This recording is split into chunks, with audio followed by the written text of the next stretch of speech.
We're told to allow you to bend their knee to a little less than 90 degrees, to straighten it out to about 30 degrees or so. If you're on the first day, I believe, so 3 weeks, you were told to do a passive range of motion. And if you were on the second day, I believe it was 5 weeks after, and you were asked to do an active assisted range of motion. So that's all you needed to do. And then the second part of the scenario was later, about 7 weeks later on. And at that point, the patient was supposed to have an early capsular end feel either with extension or with flexion. And you were asked again to do a therapist-assisted range of motion exercise to try to increase the range of motion. And what we were expecting there was essentially for you to follow flexibility guidelines as you would with a non-irritable early capsular end feel. Okay? So I have my patient. So I would come in. Hi, my name is Richard. Nice to meet you. So I'm going to be your physical therapist today. I would have washed my hands first. So I've been asked to come in and help to start getting you to move your knee again. Okay, so I know you had a fracture 3 weeks ago. How's the knee feeling right now? That's all right. Okay. Okay. Just so that I have some numbers to put in my chart, if I were to give you a scale from 0 to 10, 0 being no pain at all, 10 being the worst pain you can imagine, what would you say you're feeling right now? 2. 2. Okay, that's not bad. So when we're moving the knee, I don't want you to have too much pain. It might get a little bit worse, but I don't want it to become excruciating. So benchmark, we're looking for no more than an increase of about 2 points out of 10. So if it's a 2 right now, I don't want it to go above a 4. Okay? So you've got to let me know the whole time whether or not you're feeling any pain. All right? When we're moving here, I'm going to do all the work. So I want you just to relax completely. I want to make sure that you're not trying to activate the muscles. You're not trying to help me with the movement. I really just want you to try to get you bend and straighten a little bit. And the reason we're doing this, we don't want things to tighten up because you've been wearing a brace since the fracture. We also want to make sure that we're doing everything we can to try to keep the joint as healthy as possible. So keeping the joint moving allows for the cartilage to stay healthier so that after the fracture is starting to heal a little bit better, you're going to be able to have a much healthier joint than you would if we just didn't do anything with it. Okay, does that make sense? Yep. Okay, any questions before we start? Okay, so again, let me know if you feel any pain or discomfort while we're doing this. So just relax. Good, so I'm just going to support your knee while I take the pillow away here. Okay? All right. Good. Okay, so I'm just going to bend a little bit. Let me know how it feels. It's nice and relaxed.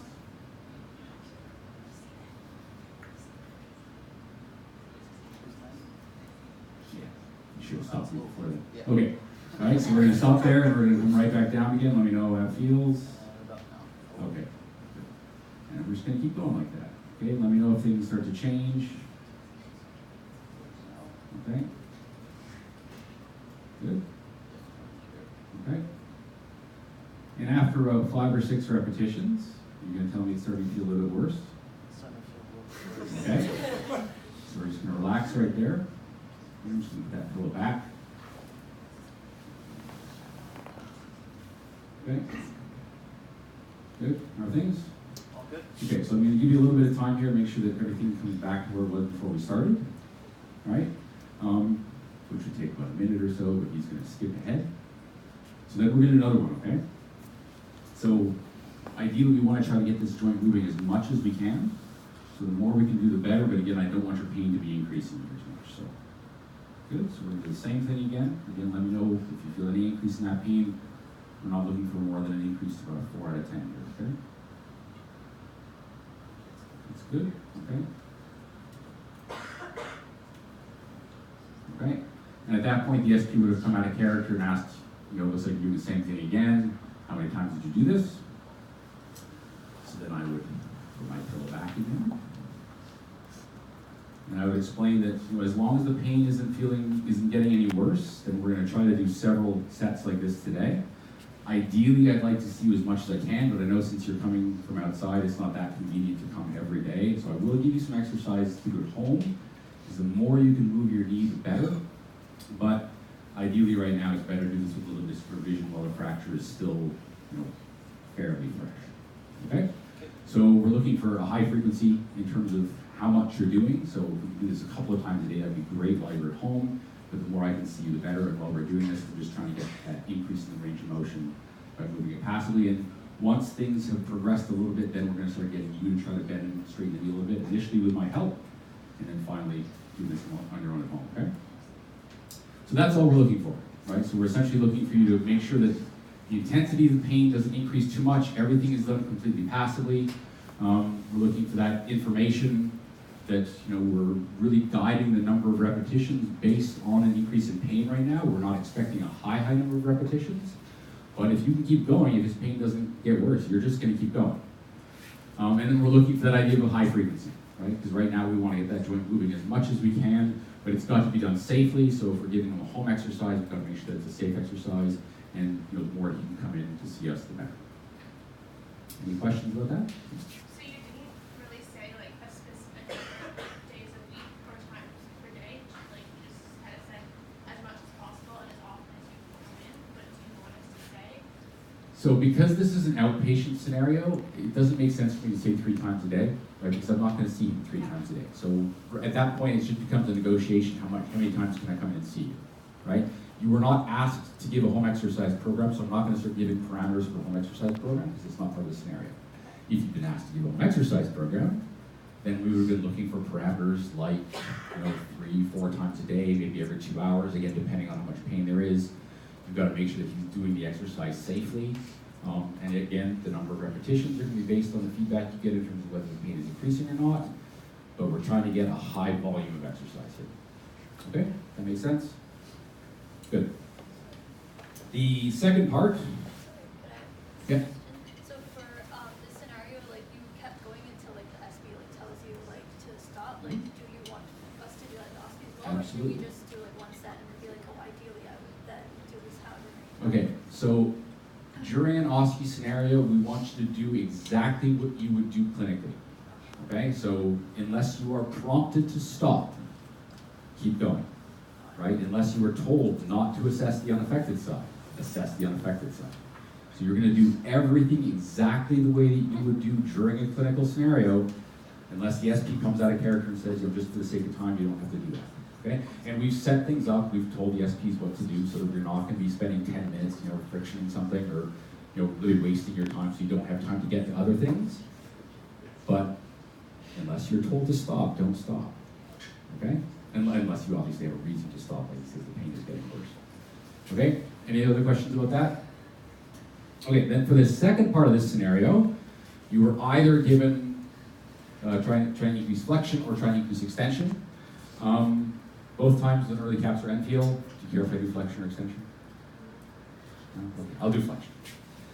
So now he's 7 weeks. I can get him to move around a little bit. So because he doesn't have any real substantial knee pain now, I'm going to get you a little bit closer to me. I think I'm actually going to lift the table a little bit too. I just didn't want to bounce him around too much before. Okay, so 7 weeks later, things feel better? Yep. Good, okay. Do you have any pain right now? No. Okay, so when we did our assessment, what I was finding that when we bent your knee and when we straightened your knee, things weren't moving quite as much as we'd like, so things might have tightened up a little bit while you were wearing that brace, but it's not too bad, okay? But we are going to just do some exercise to try to get you back to moving it as far as you could before. So more or less what we're going to be doing is stretching some of the soft tissue around the joint, stretching the capsule. So you're going to feel essentially a sensation of stretch around the knee. Okay, that's where you should be feeling it. Okay, if you're feeling a stretch or anything else somewhere else, let me know. All I'm going to do here is I'm just going to bend your knee until you start to feel that stretch. Okay, and once you feel sort of a moderate sensation of stretch, I want you to stop me there. And we're just going to hold it there for about 15 seconds. Okay. Ideally, we're looking for is that sensation of stretch to feel like it's releasing a little bit, so it's getting not quite as intense. But again, if you feel any pain or anything while I'm holding it, you let me know. Okay? So we're just going to bend your knee as far as you can. Good. Now I'm just going to put some pressure here. Okay. So we're just going to hold it there. And I could say 4, 14, 15. Okay? All right, so 15 seconds, things feel okay. We're just going to go out. No pain, everything's feeling all right. Okay, so we can go right back in. You let me know when you feel that stretch. Okay, so we're just gonna hold it there. Again, 3, 4, 15. And again, at some point, he's gonna come out of character and say, so it looks like you're repeating the same thing again. How many times did you do that? And once again, I'm going to say, so what we're looking for here is a total of 60 seconds of stretch. So since I was holding it 15 seconds each time, we're going to do that 4 times. Again, what we're looking to do here is to do this relatively frequently. So since you're not coming in to see me every day, I'm going to give you some exercise to do at home that I'm going to get you to do several times a day to try to repeat that. But every time you come in, we're going to repeat that process at least for a total of 60 seconds of stretch. Okay, and then we're going to do some other exercises afterwards to try to take advantage of that new range of motion that we've gained. Okay? Questions? Right, so we touched on the intensity, make sure it's a moderate sensation of stretch. We touched on number of repetitions, how long I'm holding it for, the total of 60 seconds.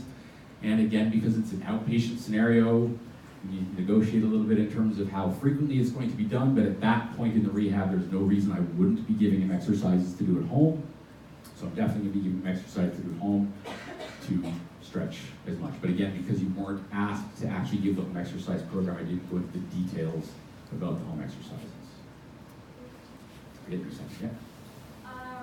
So if you take the pillow away and if you're doing the extension and the leg came down to full knee extension, what do you do? I'd go, that's fantastic, you have full knee extension, let's keep going. But if he came right to the end, no pain, early capsular end feel, right, then I would be more concerned of trying to increase his range of motion for flexion.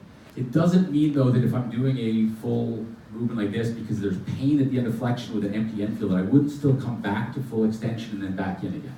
So I am still going to go through that full range of motion because the movement itself is good for the homeostasis around the joint, it's good for the cartilage, etc. So I'm still getting all the benefits that I want from the exercise by going through the full range of motion, even though I'm not really gaining anything when I get to extension. Right, but so in a clinical setting, if a patient came in and they have full knee extension and on the oosce it says do a knee extension exercise, therapist assisted, you're not going to put the patient's knee in hyperextension. No, and if in that particular case, on the day that you were asked to do extension, the SPs were prompted to tell you to stop before you actually got to full hyperextension. So you should not have been feeling an early capsular end feel at that point. So they were told that they should not be feeling a proper stretch during the exercise. I know it's hard when you guys don't actually feel the end feel. That's why you've got to be listening to what the patient's telling you. And if you said, well, it doesn't feel like I'm stretching anything, they were supposed to say, well, you've got an early capsular end feel there. How would you proceed? Hopefully that's what they gave you. If you didn't get that feedback, then you might have been a little puzzled. Okay? And if the evaluator didn't come in the room, then I'm assuming that things were not quite as black and white as I just laid them out to be. But no, we will not ask you to do an exercise to increase knee extension if you shouldn't be doing an exercise to increase knee extension. There are no trick questions on the oosce. Okay? So if something seems bizarre to you, like you seem to have full knee extension here, why would I want to increase knee extension? Say that out loud. Hopefully you'll get a little prompt from the evaluator. Okay? Yeah. Why not the A row? In which case? The case you just said. The second one? Yeah. Doesn't matter. Doesn't matter how I get to the end point, I just have to hold it there for the time to stretch it. Right? So I could have brought him into the end range passively, I could have asked him to do it all actively and just added over the pressure. It was actually A wrong. I asked him to bend his knee. So he actually was helping. But how I get to the end range is less important than the fact that I'm holding it there for 15 seconds. Yeah. So if we have to hold it for 15 seconds, we're allowed to just skip ahead in time and be like 3 seconds, 14, 15? On the oosces, I'll say yes. You're obviously not going to do that clinically. But yes, I mean, if you decide I'm going to hold this for 30 seconds, right, then you are now spending more time holding it in place than someone who goes, let's do 6 repetitions of 10 seconds. So I don't want you all doing 10-second holds for the sake of trying to be more efficient with your time. So yes, by all means, feel free to do 1, 2, 14, 15, okay? And so that was a 15-second hold. We're gonna, and then proceed from there. So I don't gain anything by watching you stay there for 15 seconds in terms of evaluating what you're doing. So unless the SP has been prompted to tell you the pain is getting worse or something like that, then if you skip ahead, they should hopefully give you that prompt. And if they don't, I will stick my head in the door and say, he had pain, we held it for 15 seconds, what would you do? Okay? Any other questions? Okay, so same principle would apply there if you were doing this for any other joint other than thanks. If you were doing this for any other joint other than the knee, you notice that when I was moving the pillow, when I was first getting my hands into position, everything was done very slowly. I was doing my best to make sure that I wasn't moving his knee around any more than I needed to get my hands in position. So if you're doing this with a painful shoulder, if you're doing this with a painful elbow, doesn't matter.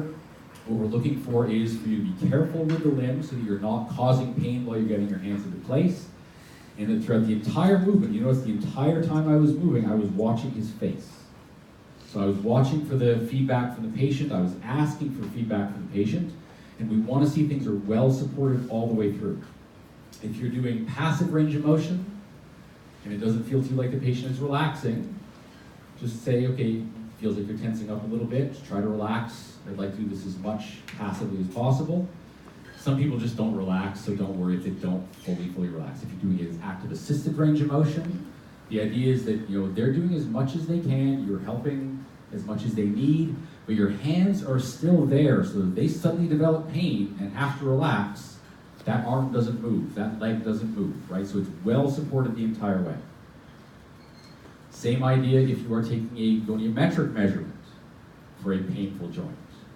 I would much rather see really good support for the arm or for the leg and you kind of fiddling around with the goniometer while you're supporting the arm and not getting a perfect measurement than doing this kind of thing to get a perfect measurement and having their arm swing all over the place.